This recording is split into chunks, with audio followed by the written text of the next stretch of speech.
Praise the lord. అందరికీ దేవుడు నామమున బాగున్నారా? ఈ రోజు ఉదయకాల సమయంలో దేవుడు మనతో మాట్లాడుతున్నమాట. దానికి వాగ్దానాన్ని మనం ధ్యానం చేద్దాం.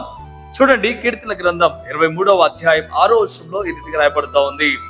నేను బ్రతుకు దినములనియు కృపాక్షమములే నా వెంట వచ్చును, చిరకాలము యెహోవా మందిరంలో నేను నివాసము చేసేదను. ఇక్కడ దావీదు మహారాజు మాట్లాడటం ప్రారంభిస్తూ అంటున్న మాట ఏంటంటే, నేను దేవుని మందిరంలో చిరకాలము నివాసం చేస్తాను అని చెప్పడం ప్రారంభిస్తూ ఉన్నాడు.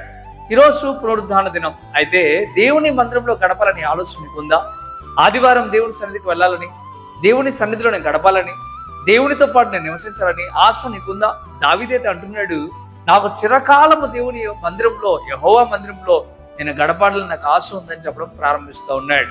ఎప్పుడైతే ఆ రీతిగా ఉంటాడో అప్పుడు తన బ్రతుకు దినములని కృపాక్షేమములు నా వెంట వస్తాయి అని ఎంతో క్లియర్ గా మాట్లాడటం ప్రారంభిస్తూ ఉన్నాడు. ప్రియమిత్రులారా, ప్రభు సన్నిధి విలువ మీరు తెలుసుకోవాలి. ఆదివారం దేవుని సన్నిధికి వచ్చి ఆరాధించే విషయంలో మీరు నమ్మకంగా ఉండాలి. ఎప్పుడైతే దేవుని విలువ, ప్రభు దినము గురించిన విలువ మీకు ఎప్పుడైతే తెలుస్తుందో అప్పుడు మీరు తప్పక దేవుని స్తుతిస్తారు. దేవుడు ఆ రోజు కష్టపడమన్నాడు, 7వ రోజు తప్పక దేవుని మందిరంలో గడపమని చెప్పాడు. ఈ రోజున ఆ దినాన్ని కూడా నువ్వు ఆచరించలేకపోతున్నావు, ఆ దినాన్ని కూడా దేవుని మందిరానికి రాలేకపోతా ఉన్నావు. ఒకవేళ నీ పరిస్థితి ఎలా ఉందో ఒకసారి ఆలోచించే. దేవుని సన్నిధిలో క్రమంగా నువ్వు గడుపు, దేవుడు తప్పక నీకు సహాయం చేస్తాడు. ఎందు నిమిత్తం నువ్వు దేవుని ఆలయానికి రాలేకపోతున్నావు? చాలా మందిని అడిగినప్పుడు చెప్తారు, మాకు అది బాగలేదండి, ఇది బాగలేదండి, మాకు ఫలానా ఉద్యోగం అండి, అదండి ఇదండి అంటారు. అంతకుముందు మరి దేవుని సన్నిధిలో బలంగా లేవా? దేవునికి ఉద్యోగం ఇవ్వడం ద్వారా, దేవునికి ఒక పని ఇవ్వడం ద్వారా దేవుని విడిచిపెట్టే స్థాయికి నువ్వు చేరిపోతే అది నీకు నష్టానికి దారితీస్తుంది. జాగ్రత్త.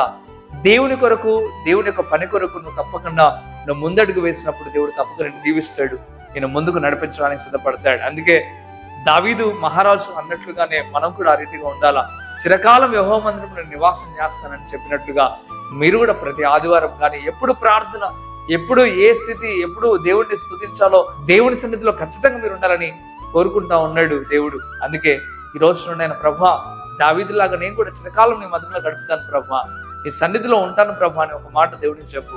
దేవుడు తప్పక నీ సహాయం చేస్తాడు. ప్రార్థన చేస్తాను. పరిశుద్ధ వందన ప్రభాని బిడ్డలు దీవించండి, ఆస్వాదించండి. ఉదయకాల సమయంలో స్పష్టంగా తేటగా మీరు మాట్లాడారు, అందుని బట్టి వందనాలు. నిజమే, దావీదు మహారాజు అంటున్నాడు, నేను చిరకాలం యెహోవా మందిరంలో నివాసం చేస్తానని, అప్పుడే నా బ్రతుకుదెములన్నీ కృపాక్షేమములు వస్తాయని చెప్తా ఉన్నాడు ప్రభా. అట్టి ఆలోచన వింటున్న బ్రతుకు బిడ్డ కూడా కలుగు చేయండి.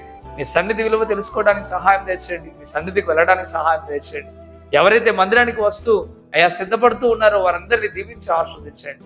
ఎటువంటి పరిస్థితుల్లోనైనా నీ మందిరాన్ని విడవక నీ మందిరంలో ఉండడానికి సహాయము దయచేయమని, బలపరిచి స్థిరపరచమని, ఇట్టి మాటలు నీ బిడ్డల జీవితాల్లో నెరవేర్చేయమని యేసే నామములో అడిగిపెట్టుకుంటున్నాం తండ్రి.